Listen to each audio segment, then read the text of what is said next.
Hey guys, welcome back to my mini vlog. तो सुबह मैंने पी थी कॉफ़ी और साथ में खाए थे बिस्किट। उसके बाद दिन में हम चले गए थे बैंक, क्योंकि हमें कुछ काम था। और आजकल हमारे गांव में देवता नचा रहे हैं, तो दिन में हम गए थे देवता देखने के लिए। फिर घर आके हमने थोड़ी देर लोगों के साथ खेला।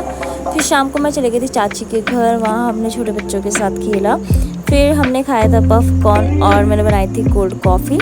और उसके बाद मेरी छोटी चाची का बेटा आया था, तो उसके साथ थोड़ी देर मैंने खेला और उसने मुझे यहाँ बहुत सारी पोएमें सुनाई अपनी स्कूल की। फिर उसके बाद हमने खेला था फुटबॉल और यहाँ मेरा भी मन हो गया तो मैं भी खेलने लग गई थी। और फुटबॉल खेलने के बाद हमें शाम को फिर से देवता देखने जाना था। रात को हमें जाना था वहीं देवता देखने के लिए, तो वहीं हम सबका डिनर था, तो हमने वहीं खाना खाया। उसके बाद यहाँ देवता नचाने का प्रोसेस स्टार्ट हो चुका है। देवता नचाना उत्तराखंड का ट्रेडिशनल या कल्चर भी बोल सकते हैं। यहाँ पे सबको एक एक करके देवता आ रहा था और यहाँ पे मेरी दादी को भी आ रहा है।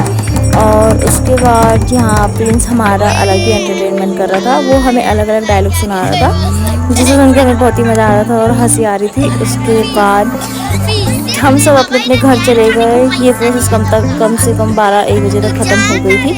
और अगर आपको मेरा ब्लॉग पसंद आया तो do like share and subscribe my channel. Thank you for